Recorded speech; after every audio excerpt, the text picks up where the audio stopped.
కేంద్ర ప్రభుత్వం ప్రకటించినటువంటి పద్మ అవార్డుల్లో తెలుగు రాష్ట్రాలకు గాను ప్రముఖ అవధాని మాడుగుల నాగఫణి శర్మ గారికి అవార్డు పద్మశ్రీ అవార్డు ప్రకటించింది. సో ప్రస్తుతం ఆయన మనతో పాటు ఉన్నారు. ఆయన ప్రముఖ అవధాని, దాదాపు 50 ఏళ్ల నుంచి కూడా ఈ అవధాన రంగంలో ఉన్నారు. అనంతపురం జిల్లాకు సంబంధించినటువంటి వాస్తవులు. ముందుగా మీకు శుభాకాంక్షలు గురుగారు. మీకు పద్మశ్రీ రావడం మీరు ముఖ్యంగా ఎలా ఫీల్ అవుతున్నారు? శ్రీ మహాగణాధిపతయే నమః. ఐం మహాసరస్వత్యై నమః. శ్రీ గురుభ్యో నమః. మొట్టమొదటగా చెప్పవలసిన మాట ఏమిటి అంటే, సరస్వత్యాదేవ్యా సురుచిర కటాక్షో విజయతాం. ఇది సరస్వతీదేవి కటాక్షము. మన భారత ప్రభుత్వము పద్మశ్రీ పురస్కారము ఈ అవధానము అవధాని అని ప్రత్యేకముగా ప్రకటించటము భవిష్యత్ భారత ద్రష్టా స్రష్టా నవ్యాత్మ భారతే. భవిష్యత్ భారత ద్రష్ట, నవ్యాత్మ భారత స్రష్ట మన ప్రియతమ ప్రధానమంత్రి నరేంద్ర మోదీ గారు.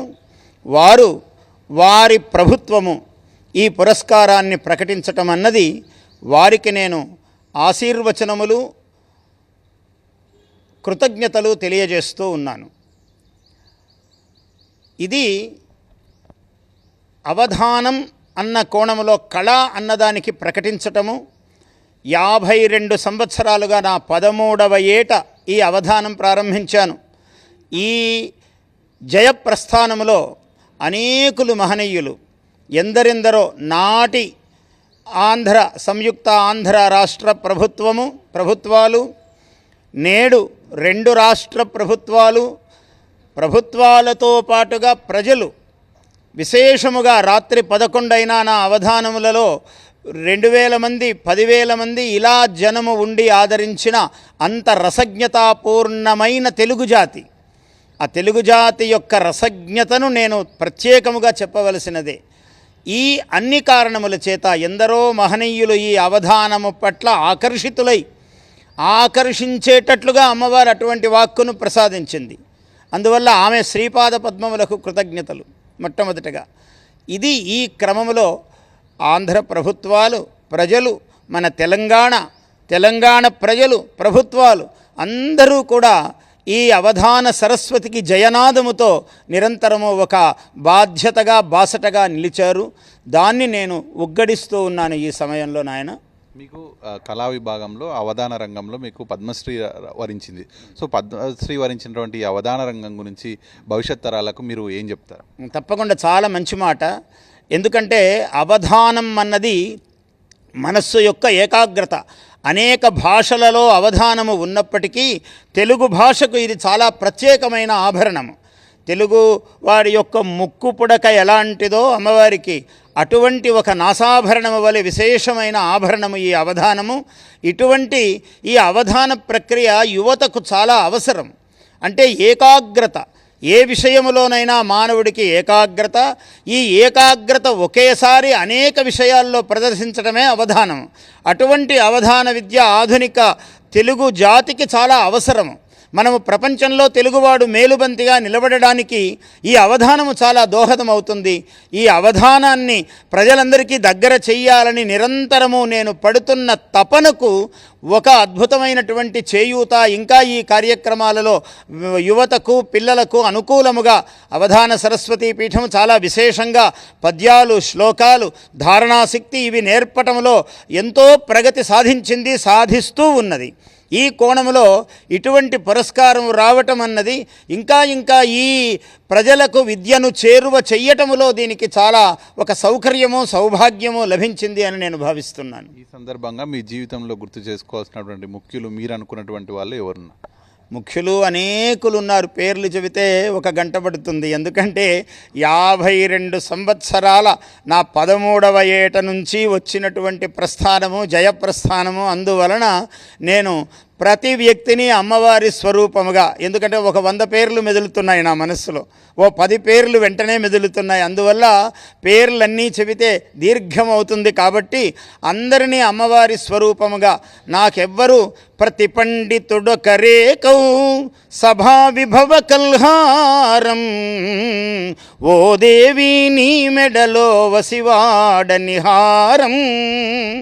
ప్రతి ముఖ్యమంత్రి, ప్రతి వ్యక్తి, ప్రతి రసజ్ఞుడు, ప్రతి కవి, ప్రతి పండితుడు అమ్మవారి ఆ దివ్య పుష్పమాలలో ఒక్కొక్క రేకులాగా నాకు దర్శనమిస్తూ ఉంటారు. అందువల్ల అటువంటి మహనీయులందరినీ కూడా ఇవాళ నేను ఒక కృతజ్ఞతాభావముతో, ఒక ఆశీఃపురస్సరంగా వాళ్ళందరినీ కూడా నేను భావిస్తూ ఉన్నాను మనస్సులో. మీరు 13వ ఏట ఈ అవధాన రంగంకి వచ్చారన్నారు. అప్పుడు రావడానికి గల పరిస్థితులు ఏంటి? అలాగే ఈ అవధాన రంగంలో మీరు ఎదుర్కొన్న సవాళ్ళు ఏంటి?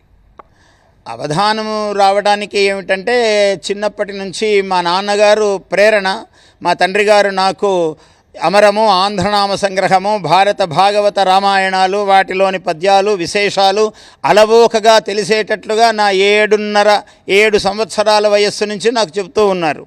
అలాగే నాకు కొంచెము 9-10 ఏళ్ళు వస్తున్న సందర్భంలో మా ఊరిలో కడవకలను కుగ్రామము మాది, చాలా ఒకనాటి అగ్రహారము. అక్కడ ఒక ఆయన మహానుభావుడు నరసింహయ్య అని, నరసింహస్వామి స్వరూపుడు ఆయన. మా తాతగారు చాలా కవిత్వంలో నిష్ణాతులు ఆయన. వారి యొక్క శిష్యుడు కావటం వల్ల నీవు అవధానం చేయాలి నాయన అని రోజు రాత్రి ఆయన వచ్చి నాకు పద్యం ఎలా రాయాలో శిక్షణ ఇస్తుండేవాడు మహానుభావుడు. అలా ఆనాడు ప్రసిద్ధంగా ఎవరెవరైతే అవధానాలు చేస్తున్నారో వాళ్ళలాగా, వాళ్లకు మించి నువ్వు చెయ్యాలి అని ఆయన ఒక బోధ చేస్తూ వచ్చారు. క్రమంగా రక్తంలో ఉన్నటువంటి తాతల నాటి ఆ కవితా గుణము ఒకసారి ఉద్దీప్తమై అవధాన రంగంలోకి అది ప్రవేశించి వికసించినది. సవాళ్ళు అనేది ఏముంది నాయన, అన్ని పనులలో ఏ పని చెయ్యాలన్నా, ఏ సత్కార్యము చెయ్యాలన్నా దేవతలు, రాక్షసులు అందరూ ఉంటారు. అందుకనే ఏమన్నాడంటే, ఈ బ్రహ్మ విద్యను ఉపాసనం చేసేటప్పుడు రాక్షసులను కూడా నీ వాళ్లను చేసుకుని వాళ్లకు ముందు నమస్కరించి నీవు విజయం సాధించు అన్నారు. ఎందుకంటే అటువంటి మహాత్ములు కూడా మనలోని సత్వగుణాన్ని, సహనాన్ని పెంచుతారు. అందువల్ల రాక్షసులను కూడా తక్కువ చేయొద్దు, వాళ్ళు కూడా గొప్పవాళ్లే. ఎందుకంటే మనలో సహనశక్తిని పెంచుతారు కదా వాళ్ళు.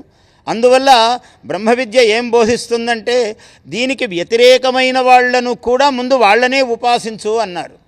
అది రహస్యం. అందువల్ల ఏది తప్పుగా నేను భావించను. ముఖ్యంగా ఆధునిక కాలంలో ఈ కళలకు ఆదరణ తగ్గుతుంది. ఇటువంటి సందర్భంలో అవధాన రంగానికి భవిష్యత్తులో ఉండాల్సినటువంటి ఆవశ్యకత ఏం చెప్తారు? ఆదరణ తగ్గుతూ ఉన్నమాట నిజమే కావచ్చు, కానీ నాకు నా ద్వారా అమ్మవారు ఒకటైతే నిరూపణ చేసింది. ఎవరైనా ఈ అవధానాన్ని ఆస్వాదిస్తారు, దీన్ని ఆదరిస్తారు అనే ఒక విలక్షణమైనటువంటి శైలిలో నేను ప్రారంభించాను. ఈనాటికి కూడా నేనేం కోరుతానంటే, ప్రభుత్వాలందరూ కూడా ఇటువంటి సంప్రదాయ విద్యల మీద చాలా భారతీయ గొప్ప కళ, భారతీయులకు ఉన్నటువంటి ఒక అత్యద్భుతమైన కళ ఈ అవధానం. ఈ అవధానాన్ని సంరక్షించుకోవటంలో, ముఖ్యంగా ఈ భాషను సంరక్షించుకోవటంలో మన తెలుగు ప్రభుత్వాలు ముఖ్యంగా కంకణం కట్టుకుని నిలబడాలి. అందరూ కూడా మరి కేంద్ర ప్రభుత్వము దీనికి ఒక విధంగా శ్రీకారం చుట్టింది. ఈ బాసటగా నిలవటము అనే దానికి నరేంద్ర మోదీ గారు శ్రీకారం చుట్టారు. ఇప్పుడు ఆధునిక కాలంలో దీనికి అందరూ కూడా సహకరించాలి అని నేను కోరుతున్నాను. మీరు అనేక దిగ్గజ వ్యక్తులు, అటు పివి నరసింహారావు కావచ్చు, అనేక వాజ్పేయి నుంచి అనేక ముఖ్యుల ముందు అవధానాలు, సహస్రావధానాలు, శతావధానాలు చేశారు. అప్పుడున్నటువంటి పరిస్థితులకు ఇప్పుడున్నటువంటి పరిస్థితులకు తేడాలేము? సహజముగా పరిస్థితులు అంటే, ఒకనాడు పివి నరసింహారావు గారు, వాజ్పేయి గారు, మరి చెన్నారెడ్డి గారు, ఎన్టీ రామారావు గారు, రాజశేఖర్ రెడ్డి గారు, చంద్రబాబు నాయుడు గారు ముఖ్యముగా, ఇట్లా వీళ్ళందరూ మహానుభావులు నిలబడ్డారు దీనికి బాసటగా. అయితే ఈనాటి పరిస్థితులు అంటే, ఇవాళ కూడా ఏమీ దీని పట్ల సహజమైన గౌరవం ఉన్నవాళ్లే.